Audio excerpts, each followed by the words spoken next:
welcome you to Helen DELICH Bentley's 90th birthday bash.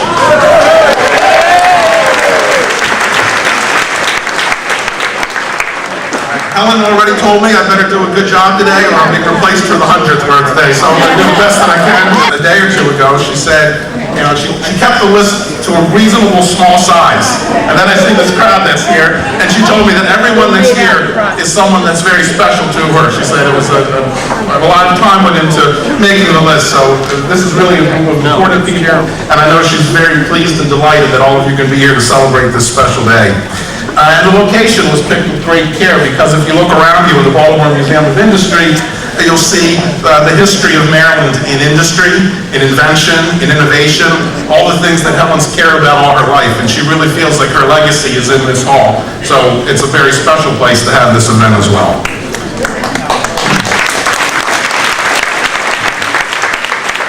Today, you know, Helen wanted to keep this fun and light and a roast more than a toast. And we're going to do that, but before we start that, I just want to say that 30 years ago, as a 15-year-old junior at Calvert Hall High School, when I wandered into her office with my briefcase, yes, I was a nerd in high school, with newspaper clippings and all sorts of questions to ask her at her first constituent meeting as a newly elected congresswoman, I could never have imagined on that day how much she would change my life, how many doors and opportunities she would open to me, the love and affection she would have given me over 30 years, and she's been so incredibly important to everything that's happened good in my life. I want to thank her so much for that.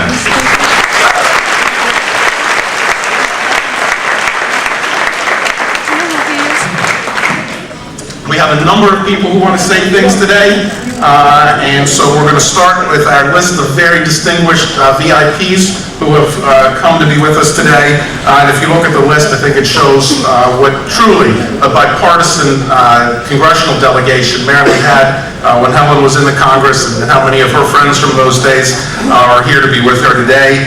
Without further ado, I am very honored to call up the distinguished senior senator from Maryland, the chairwoman of the Senate Appropriations Committee, a real treasure of the state. Hi, everybody. I am so glad to be here to honor my good friend, Congresswoman Helen Bentley, and to be here with so many members of the Maryland congressional delegation, past and present. We were sitting at the table. We're not sure who all of us are going to speak, but I'm delighted to be here with my colleague, Senator Paul Sarbanes. Paul, are you speaking? And then, of course, there was a time when the Maryland delegation was 50% female, and we have our good friends from the other side of the aisle, Congresswoman Connie Morella, and then former Congresswoman Beverly Byron is here. I don't know if Marjorie Holt's here, but of course then we see Elijah, Steny, Dutch, John Sarbanes. Bobby Ehrlich was also a member. So we're all here, and we're delighted to be here because Helen was one of our own, just like she's one of Baltimore, Maryland, and America's own. I first met Helen not in person, but through the newspaper. Through the Baltimore Sun, when my father used to get 2 copies of the Sun, the Morning Sun and the Evening Sun. Remember when we had a morning and evening paper? And along with the News Post. And then read her maritime column as we learned about the port that built the city. And then when we had our first TV station, WMAR, it was Helen that was on the air 25 weeks a year with a story that was called The Port That Built the City. And she took you behind the scenes to show you what the port meant in terms of jobs, what the port meant in terms of our economy, and what the port meant as part of our soul and our identity. We wish right now we had another vehicle, and maybe Helen ought to get her own app to be able to tell the story of the port. Well, Helen was an advocate of the port and wanted to see it expand. And in the 1970s, there was this whole effort to dredge the 50-foot channel. They said we had to dredge or die. And the whole question was, where would you put the dredging? And the first place they wanted to put it was on Hart Miller Island. Now, Hart Miller Island, for many of you who don't know, is on the outer banks of Dundalk and is on the outer banks of Sparrows Point, and it's a wonderful waterfront community. And everybody was terrified that the dredging of the port would mean all kinds of ugly things, viruses, needles, germs, all washing up on Hart Miller Island. Being a true daughter of Highlandtown, which we refer to Hart Miller Island as Highlandtown with waterfront, I joined the protest. And I said, hell no, if it was so good, put it on Gibson Island instead of Hart Miller Island. And I even passed a resolution in the Baltimore City Council to do that.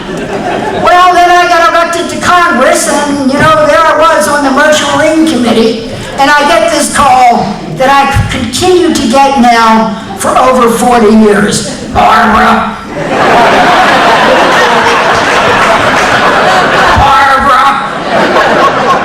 It's Helen. Now, I'm a good Catholic girl. I will genuflect for the Pope, and I will answer the phone for Helen Bentley.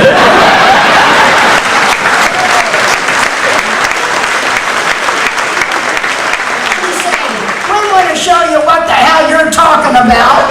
And the next thing I know, I was in a helicopter strapped in next to Helen Bentley. And Bobby, if you think you've been in tough spots with Helen, imagine me strapped in side by side, that if I made one false move, I was going to go down and be part of the dredging site. Off we went, and we flew over Essex and Dundalk, Middle River, Back River, Seneca Creek, Bowley's Quarters, and the helicopter hovered, and she said, look down, what do you see? And I said, 2 dots. She said, those 2 dots are Hart Miller Island. And I said, geez, they're small. And she said, you're goddamn right, and you're going to make them bigger. Dredge your line.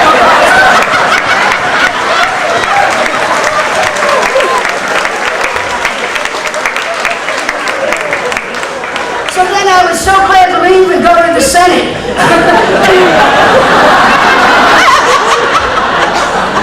Helen joined and came to the Congress the same year that I went to the Senate. And at that time I got another call, and I got frequent calls. She said, the John Brown, Barbara, wants to go to Normandy, and that's the good news. And I said, well, what's the bad news? She said, Chuck Grassley wants to turn the John Brown into scrap. We can't let him do it. So Helen in this House and I in the Senate initiated the Maritime Liberty Ship Protection Act, which said that you could not scrap these ships unless they were recycled into another Liberty ship. We fought, she got it in the House, and finally it came to the Senate. I had to stare down Chuck Grassley from Iowa, and then she and I literally locked up Trent Lott in the Republican cloakroom. That Mississippi man was ready to surrender at Appomattox. And we got the spare parts of one of the 3 remaining Liberty ships, and our John Brown was able to go to Normandy for his 50th anniversary. So I could tell you story after story about Helen, but Helen, we know that we could laugh and talk about your intrepid nature, your unique voice, but I have a little certificate from Ben Cardin and I, and it says, to Helen Bentley on her 90th birthday, in honor of a remarkable woman who never dragged her anchor, who propelled us where no ship had gone before, and who has a port to call her own. So that's a certificate I'm going to give, but for me, personally, and I think the other congresswomen will appreciate this. In 1960, I have a medal that I'm going to give. Actually, it's a pin to Helen. It was commissioned by the Smithsonian, and you can only get it through the Smithsonian. It was commissioned for the First Ladies. It is an eagle pin.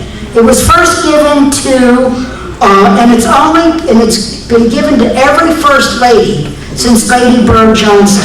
It's been given to Lady Bird, Betty Ford, Nancy Reagan, the Bush ladies, Hillary, Michelle, and it's very special. So this is the First Lady pin of the Smithsonian. So from the women of your congressional delegation, Helen, we'd like to give it to you, the First Lady of the Port. God bless you.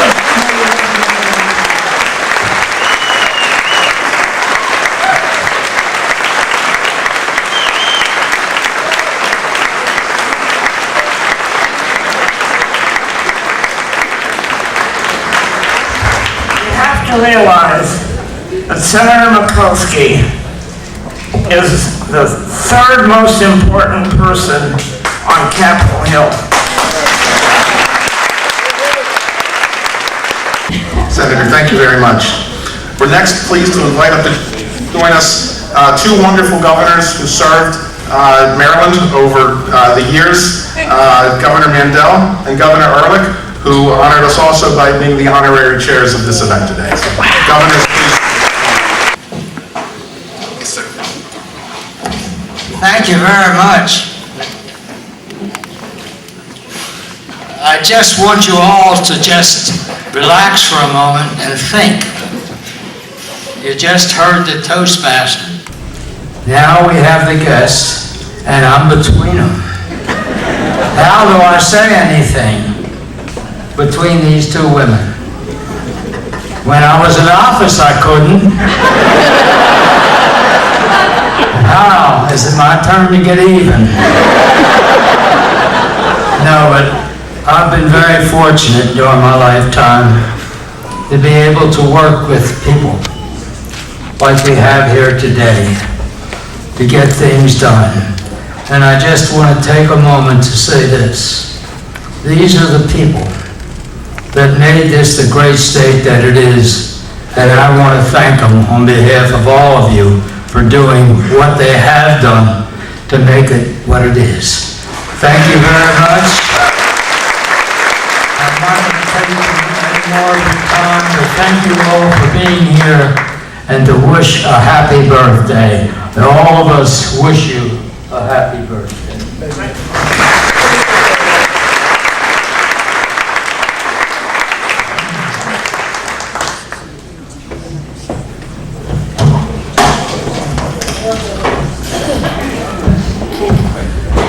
Well, I thought this was a memorial service and I saw her.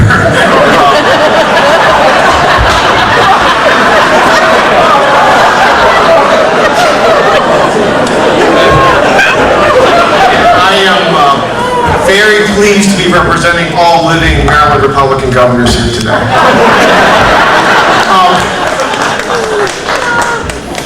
So you all know the story. It didn't start out well. I was a young activist and I supported Dave Smick in '84. And she didn't like me. She hated me, actually. And then after a few years, once she got to know me, she really hated me. Because she would tell her staff, like, once I see, you know, he's got an out to the 2nd District in his office. She also hated my girlfriends, and she would tell them and me that she hated them. Couldn't I do better than this? And what the hell, Ehrlich? And then Kendall came around. And I'll never forget the loving words of how I love the poet's girl, keep her, she's a keeper. Just like you told me.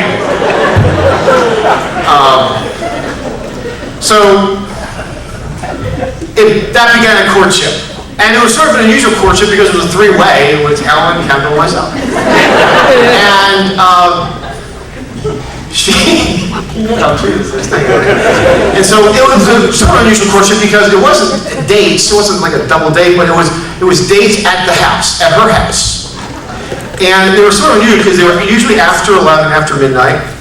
And I would take my girlfriend, Kendall Sabisky, over, and she would usher me, Kendall, to the basement, and then she would have a list of chores for me to do, which usually consisted of moving heavy objects from point A to point B. Which really pissed me off, I don't know. I guess I was young and strong. And Kendall would sit there, then she'd offer, food from cocktail parties on Capitol Hill that had been in the refrigerator for 4 weeks and they couldn't even recognize, and offer it to you like she was doing something for you.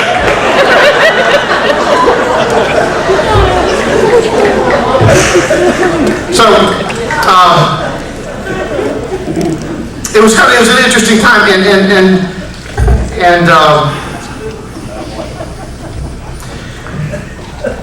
there were events, nights, lessons that I'll never forget, because I would sit there after I moved stuff, and we would sit there at the early hours of the morning, and this is all true, and she would sit there and lecture and teach me on the Port of Baltimore, on how the port ran, on the people and the history and the importance, and it was a great history lesson, and I took notes, I listened, and I'll never forget those nights. Not the best romantic date for my girlfriend at the time, but it was nights we'll never forget, and lessons I never forgot as a member of the congressional delegation that Senator Mikulski referred to. So it was a neat time and a great relationship that built, and I knew, by the way, the relationship had come full circle when a few years later I married Kendall, and we got a call and said, "What kind of lawyer's Kendall?" And she got caught again speeding. You know the story about her telling the federal police that she was going to Congress when she got caught one time, except the cop knew Congress wasn't in session that day. So I said, "She's a darn good one, Helen." So Kendall went with her to traffic court, and Kendall got up and says, "We plead guilty, Your Honor." And Helen turns to Kendall and says, "Why'd you plead me guilty?" Which you responded? You were guilty. Yeah.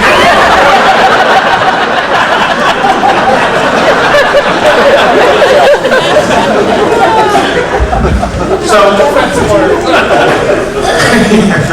pro bono representation, by the way.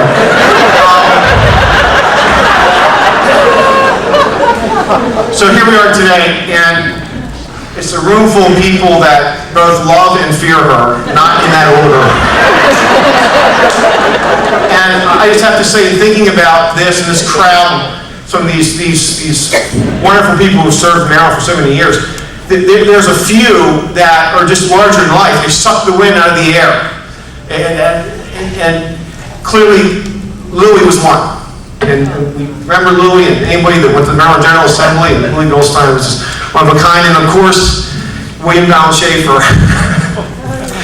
He was also scared of Kendall, which helped me a lot. But these are larger than life figures. They dominated Maryland politics for 50, 60 years, and that's a very small group. It's a very short list. And I think it's fair to say all of us believe that Helen Bentley rightfully belongs on that list. And Helen, we love you. Thank you all for being here.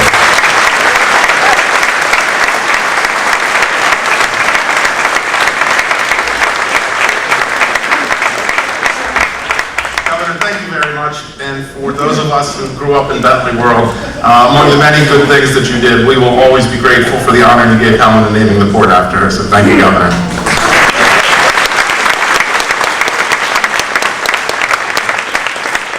Helen first took me to Washington with her when I was in high school. And when you're a young Greek American and you go to Washington, no matter what party you belong to, who you work with, you have an instant hero in then Senior Senator Paul Sarbanes. And it's an honor to introduce him.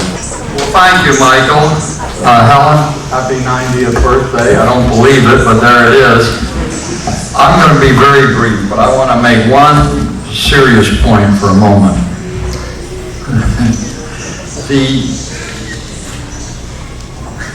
There are only 2 ports on the East Coast that are ready to receive the supersized ships that are going to come through the Panama Canal. Baltimore is one of them. And Baltimore is one of them in large part because of this lady sitting right here.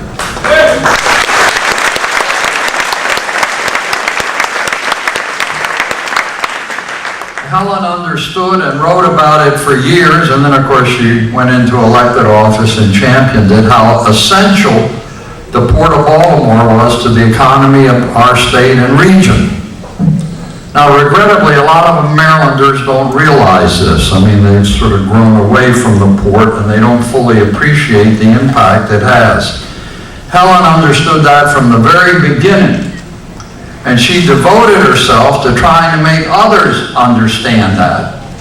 and to ensure that the port would remain competitive and remain viable.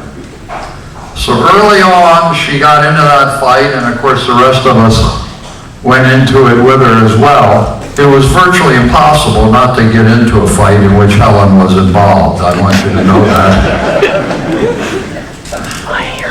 As Barbara said, she'd come over that phone with that rasping voice and start shaping up for whatever the assignment was. But over the years, she did her best to make sure the people of our state, and particularly its elected officials, understood this. She was really the champion extraordinaire for the Port of Baltimore. And Governor, you were...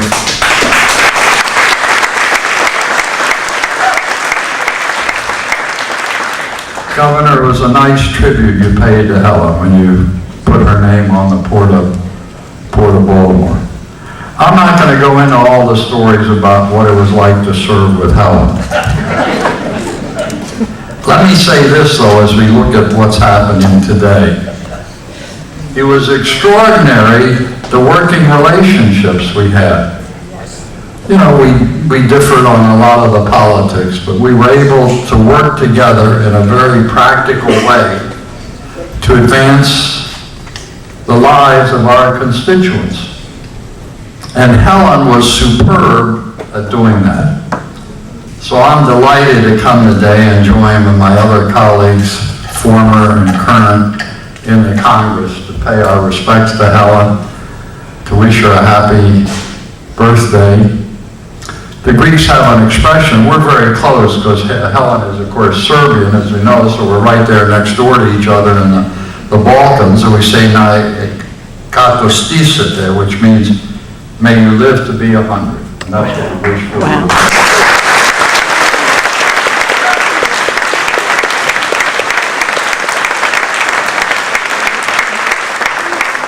We're next very pleased to invite up Congressman Steny Hoyer, the Democratic Whip in the United States Congress. Thank you very much, Mike. I am so very pleased to be here with Governor Mandel, Governor Ehrlich, Senator Sarbanes, my colleagues in the Congress, the third most powerful woman in the Congress, Barbara Mikulski, who's going to ensure that the FBI headquarters comes to Maryland.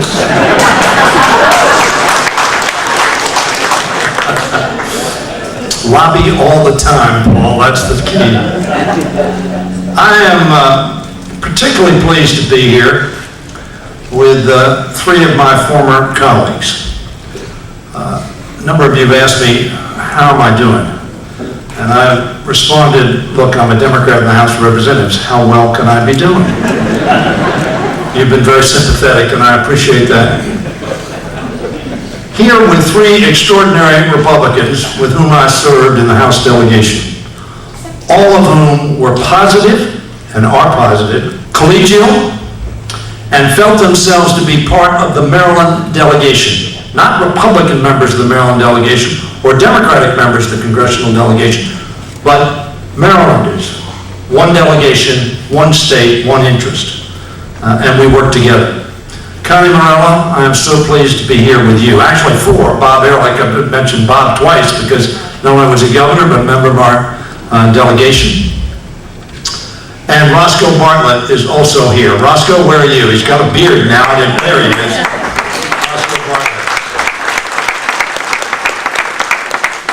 Roscoe, a very conservative Republican, but that did not impede him one day in cooperating with those of us on behalf of Maryland's interests. And then, of course, the extraordinary, indefatigable, irrepressible, irreverent, perhaps of the three, that word may be the most appropriate, Helen DELICH Bentley. What an extraordinary...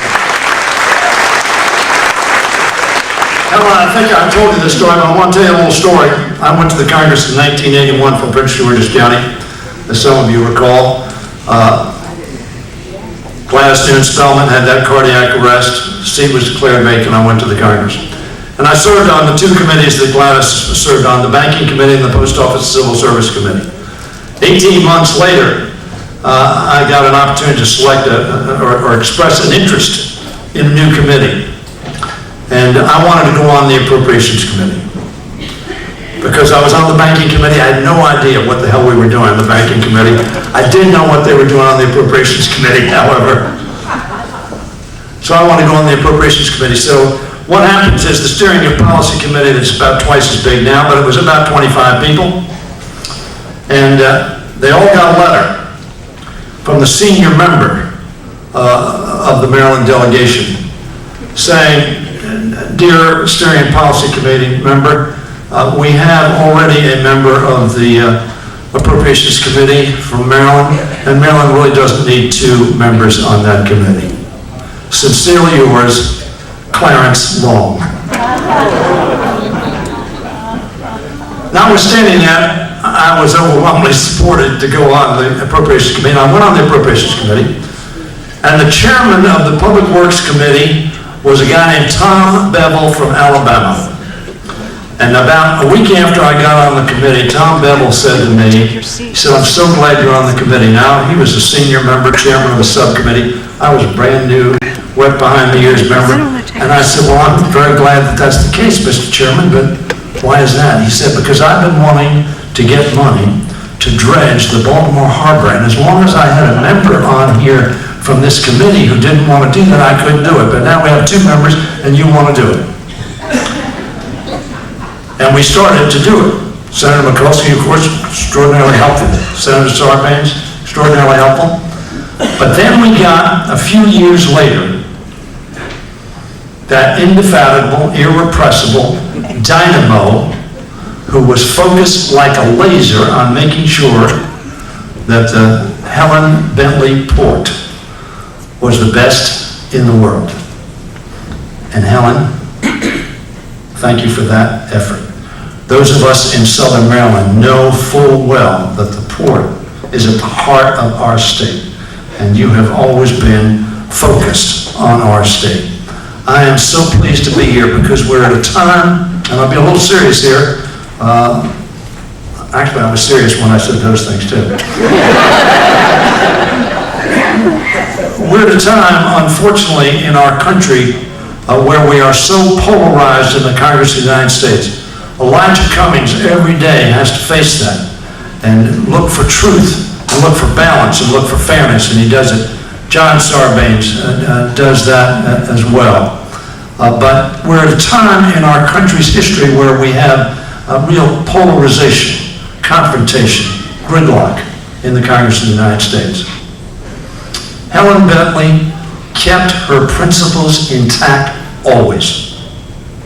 But those principles did not undermine her ability, her willingness, her enthusiasm to work together to accomplish good for all.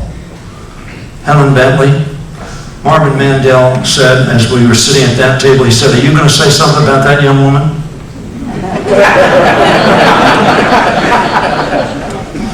He's 93. He thinks Helen has a long way to go. And she'll never catch up to him, so he'll be 103 at that 100th birthday party, and he'll speak then as well. Helen, I count it one of the great advantages of my life, and I know Bev Byron does as well, that we had the opportunity to serve with you, to work with you, to succeed with you on behalf of our state and nation. Now, I do have here a letter from the Japanese ambassador.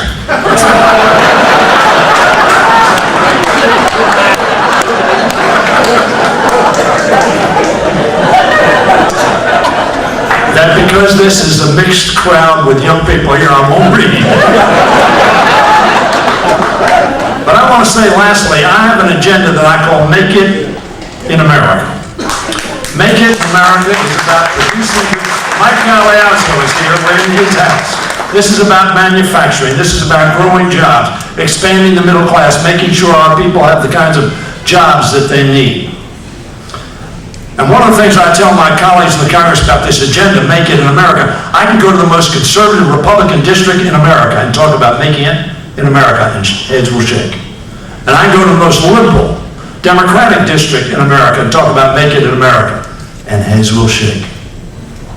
Helen Bentley was in the leadership of saying to our country and to our Congress, we need to focus on making sure that we make it in America, that we manufacture it in America, grow it in America, sell it here and around the world. And I am pleased to be following through on that agenda that Helen Bentley held high for all of us. Helen Bentley, God bless you. You have blessed America. We miss you.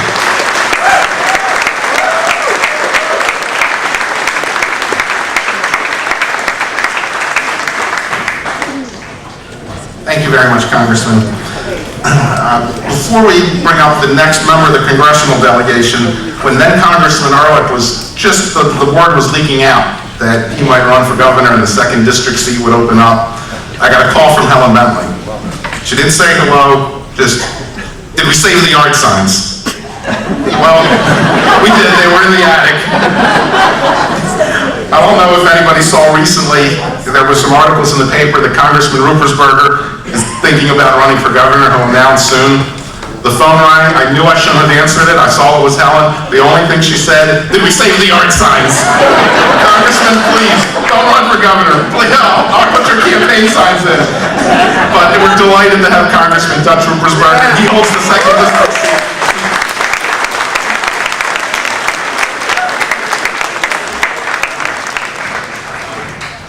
Well, good afternoon. It's great that everyone has come here today to honor someone who we love, we care about her so much, and we also fear her.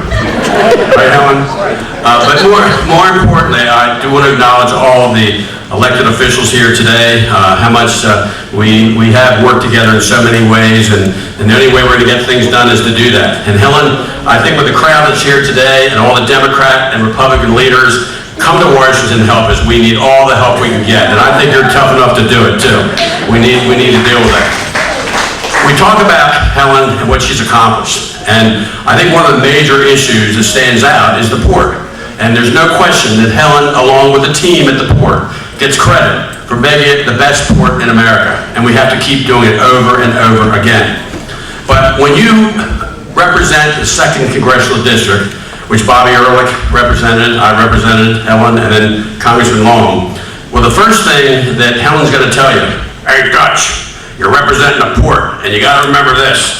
You know, I'm in charge. I'm the godmother. And you got to know this. Ehrlich even said, it's my port. Well, Bobby, I know you know that when you represented the 2nd Congressional District, you had to do what Helen and her sidekick, Trish, told you had to do. It wasn't about who was the head of the port, is what Helen said. But you know, it worked, and it really made a difference. In fact, I remember a time when she said, hey, Dutch, it's the 300th year for celebrating the port, 300 years.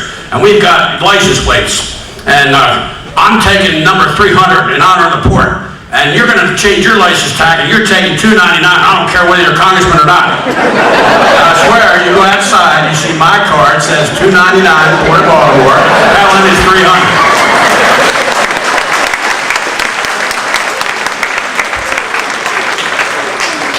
You know, the other thing with Helen, she is still always working. I mean, 90 years old. My gosh, she's always coming to Washington. I see her with some of her other congressional friends that are there. She reminds me that she trained my chief of staff, who's been with me for about 18 years, Tara Osler. Because if she can't get me to do something, this is what I want done, get it done, end of story, chief of staff's in charge. And it gets done most of the time, Helen. But, you know, one of the things I think that we all care about Helen so much, because she is so passionate about what she does, who she represents. And you know, she really has been bipartisan. Barbara, you know that. She worked together on issues because she cared about helping people and making a difference in her community. And we have to remember that. You know, we can go to Washington and look like big shots or whatever we do, but we really need to take care of our home base because that's who elected us to go where we need to go. Helen always reminds you of that. And you've got to respect that in her. It makes such a difference, Helen. You're just right. I'm going to stop now because I was told, and I got told this in the last minute, that we're going to roast Helen. Well, I don't know about you, but I don't have the guts to sit here and roast Helen. Now, Barbara, you did a really good job. And I tell you, Bobby, you reminded me of a stand-up comedian. I didn't know you had that in you. You know, whatever you're doing now, keep it up, because you did a good job. And I have this extension of remarks. Where'd it go? Well, It's right there. It was here. On the bottom. Oh, on the bottom. Good staff work. This is something that members of Congress, extension of remarks, can read on the floor, and it becomes a permanent record in the Library of Congress. So Helen, I want to present this to you. I'm not going to read it, believe me, but there's one phrase I do want to read in this about you, and then I'll sit down and I want to present this. And I do want to say this too. Helen and I ran against each other, and it was a tough race, believe me. And doing anything against Helen is tough. But we always agreed to fight it out fairly and squarely. And Helen, no one in that election, Bobby, I think you were running, or I'm not sure, yeah, you were running. And Helen and I said, well, we're going to get out front and we're going to debate. And no one would debate for some reason or couldn't agree on the debate. Helen and I had 11 debates. We were out there battling it out the whole time. Not to, you talk about tough. But after it was over, we shook hands, we made a difference. She's an advisor to me right now as a member of Congress. And I can say in my career in politics, I've had two people that I've run against, and yet they've become my best friends after the election. Senator Frank Kelly and also Helen Bentley. And we all have benefited, and our constituents have benefited from that relationship. We got to take that game to Congress, believe me, and we got to take it to politics generally. It's about representing people, not whether you're Republican or Democrat, but getting it done after you're elected. Helen, I just want to read this. I've had the pleasure of knowing Congresswoman Bentley for many years. Once political rivals, I consider her a mentor and most trusted advisor, especially on maritime issues. Mr. Speaker, I ask that you join me today to honor Congresswoman Helen DELICH Bentley. As citizens of Maryland have been lucky to have her as a champion all these years. It is with great pride that I wish you the happiest birthdays and many more. And I guarantee you, if anybody's going to live another 90 years, it's going to be Helen Bentley.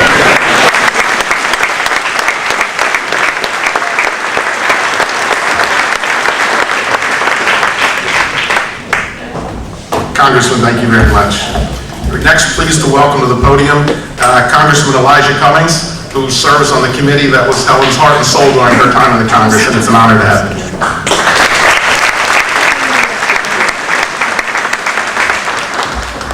Good afternoon, everyone. I wanted to stop by here today not to tell any jokes, but to thank you, Helen, for the impact you have had on my life. A lot of people don't know it, but Helen is a mentor of mine. A few years ago, I got a call from Helen, and I don't know how this happened, Senator Mikulski. But she says, Elijah, Nancy Pelosi is going to offer you the chairmanship of the subcommittee on Coast Guard and Maritime Transportation. Take it.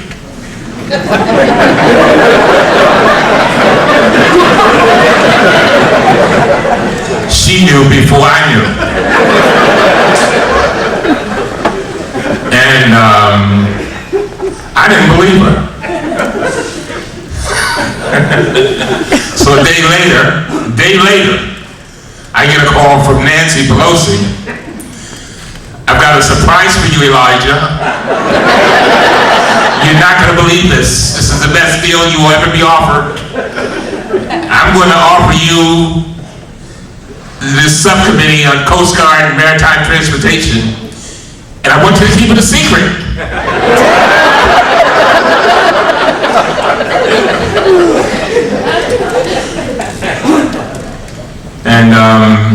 But when I had the conversation, Senator Sarbanes, with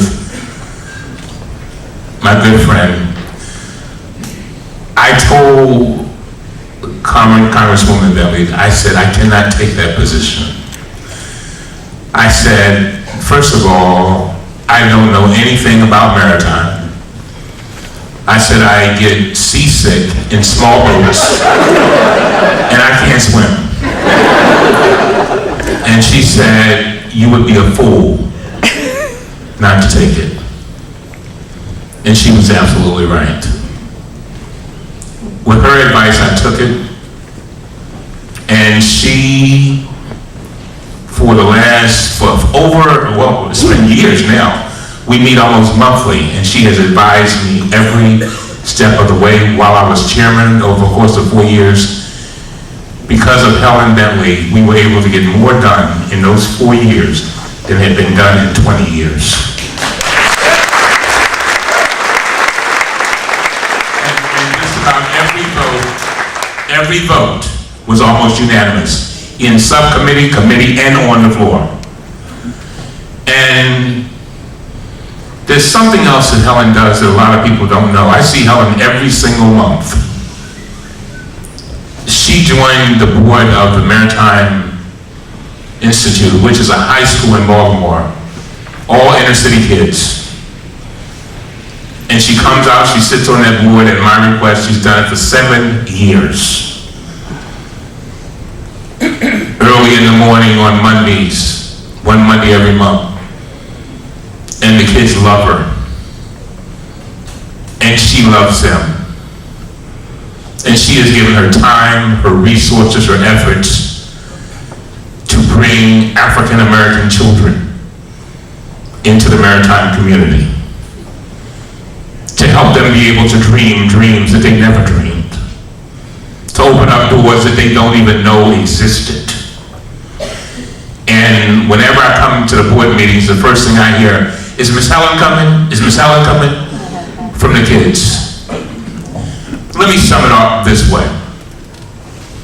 I want to thank all of you for coming out this evening on a Ravens afternoon. Amen. That says a lot, Helen. Doesn't it? Come on, don't act like I'm out here by myself.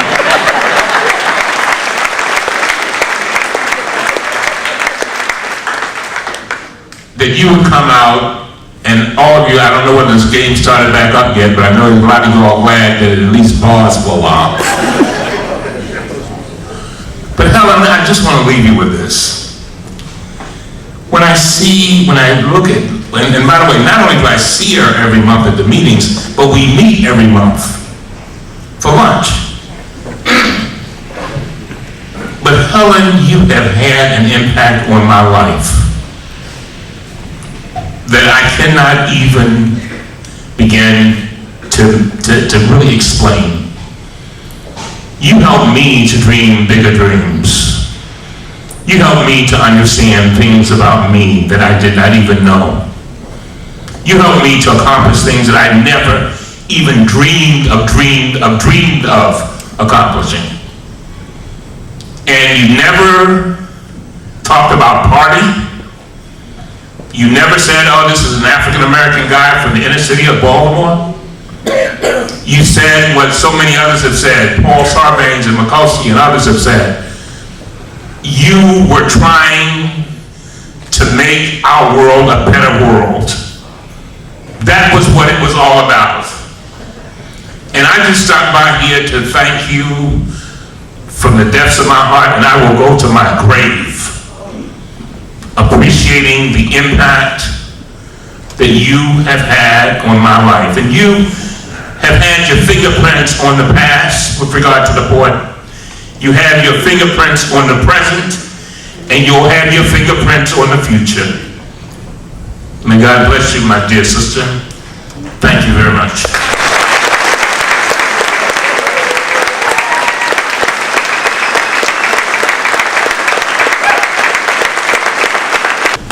Next, pleased to invite up Congressman John Sarbanes, who I'm proud not only to have as my congressman, but as a friend, and happy to have him say a few words.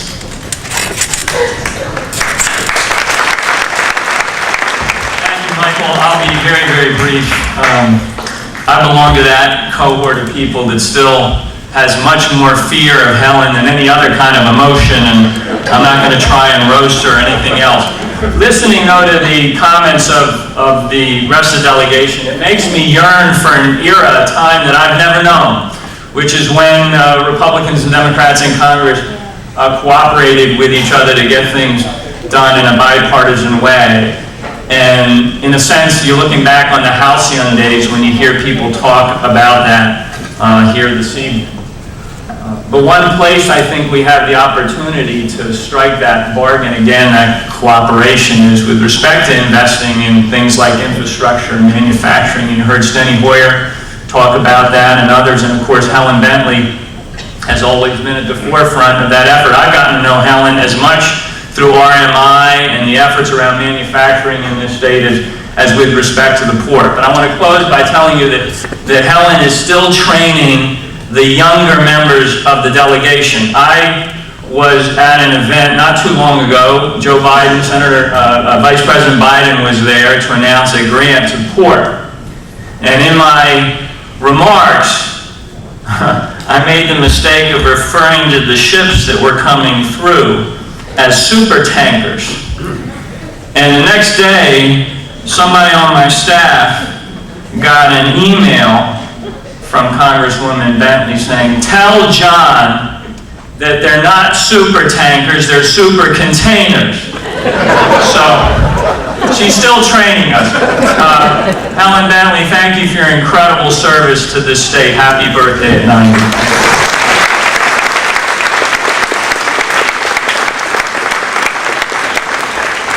We want to acknowledge some other people. I think they've been mentioned already, but we do want to acknowledge and thank them for being here. The people who served with Helen or in various capacities and have been very important to our state. Congresswoman Connie Morella, thank you for being here.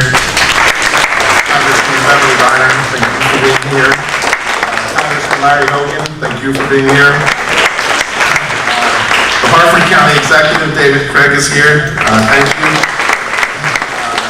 The Attorney General of the State of Maryland, Doug Gansler, is here. The Honorable John Vicari was here. I think he may have had to leave, but thank him for coming as well. Next, we would like to invite up from the Baltimore County Council, the Honorable David Marks and the Honorable Todd Ruff for a presentation. It's actually H-U-F-F, Huff. No, rough is when, like everybody else here, the most scary thing when I look down on my cell phone and I see the phone number, and it's Helen. And you just ask yourself, do you want to answer it or not answer it? Well, there's a lot of punishment if you don't answer it. But the good news is, it used to be, especially during the campaign, Helen has been my biggest motivator, my biggest inspirational for me getting into the political world, and I'm very honored to be in it. But now it's, Todd, I have a problem with my tire. Then I feel better. Yes, I'm in the service industry as well. But Helen, on behalf of the Baltimore County Council, my colleague, we wish you a very happy birthday. And I do have a resolution here that my fellow councilman here will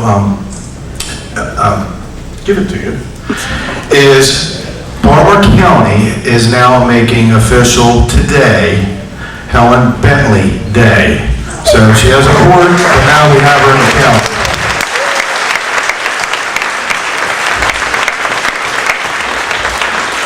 Helen, I've always said you're going to outlive me. By God, I think you actually really will. But thank you, everybody.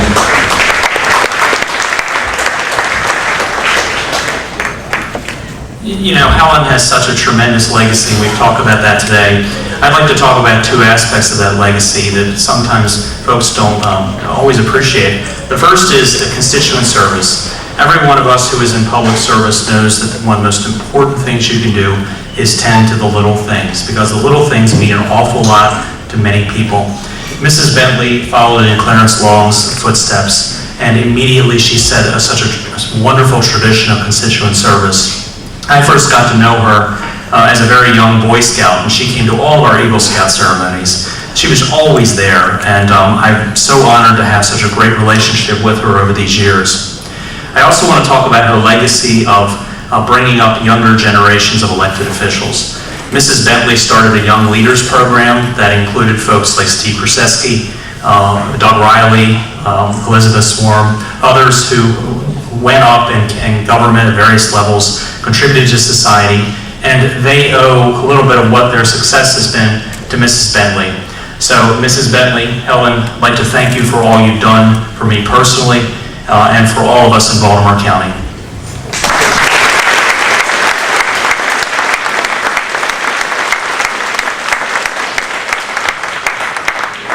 Next on the program, we have some people from each of the different areas of Helen's life that have been important to her who would like to roast her a little bit, to talk about Helen's real belief in, one, having Maryland as a two-party state, and having a Republican Party in the state that's a Big Ten, and then that really appeals to people in the state. So Al Redmer would like to speak about that.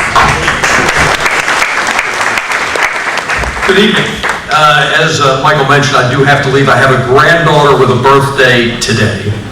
But there's no way I was going to let this day come and go without stopping to recognize Helen Bentley. I got my first call from Helen Bentley. It was May of 1980.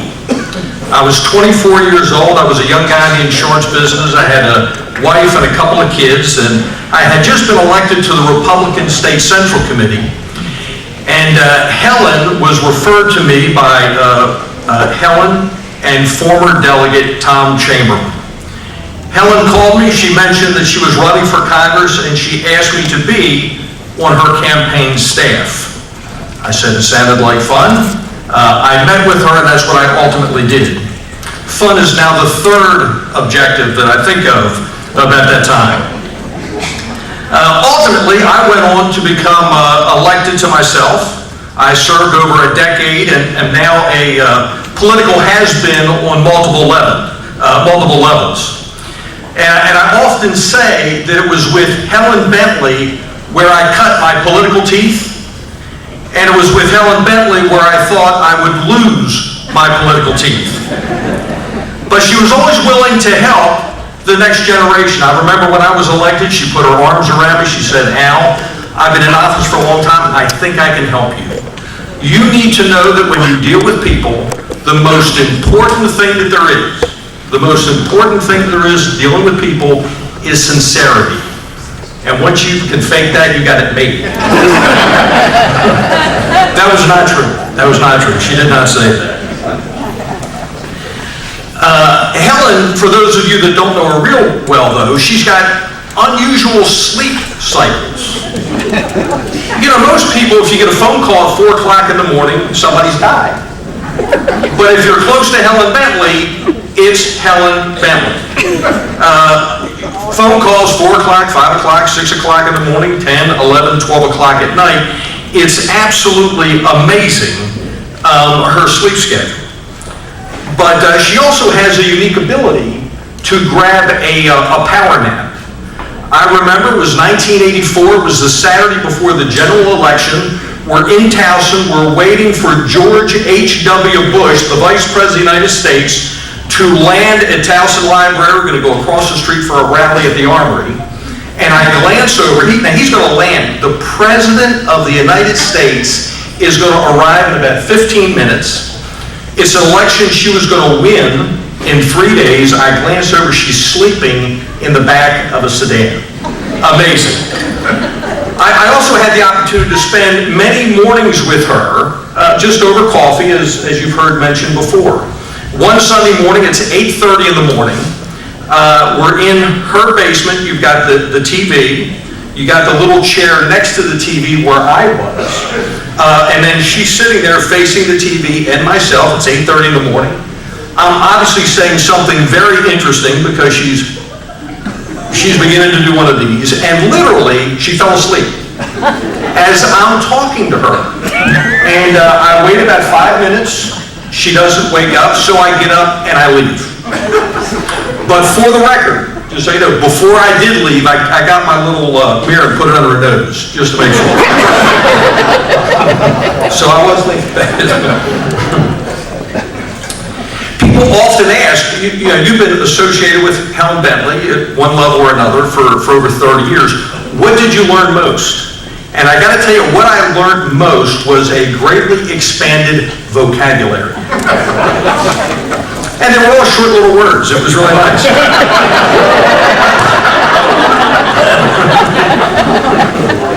Really nice vocabulary.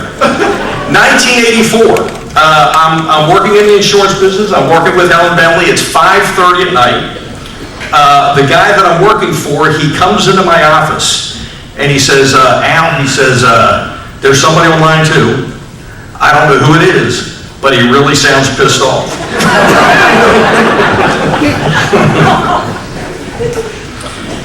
With Helen Bentley, the number one thing always was serving her constituents, the state of Maryland, and her country.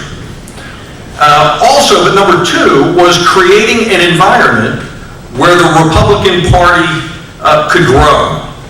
Her career in Congress proved that citizens in her district could elect Republicans without the fear that their interests would not be forgotten.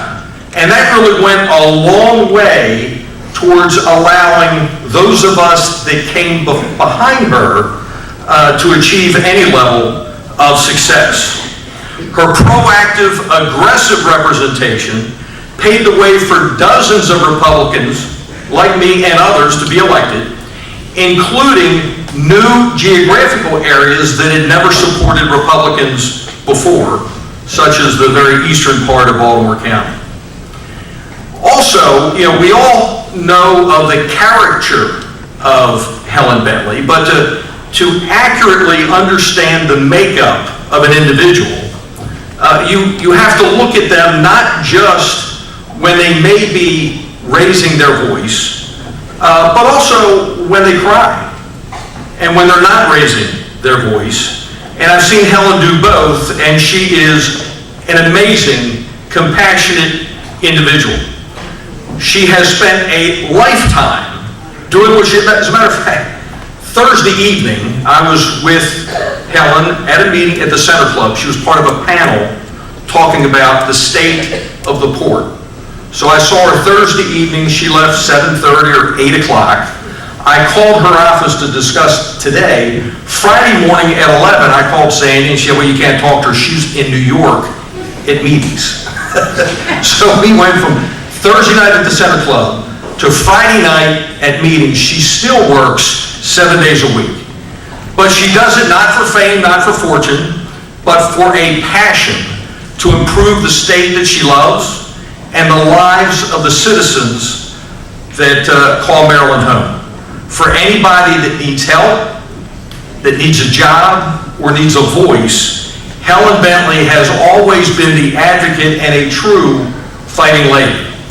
Helen, happy birthday.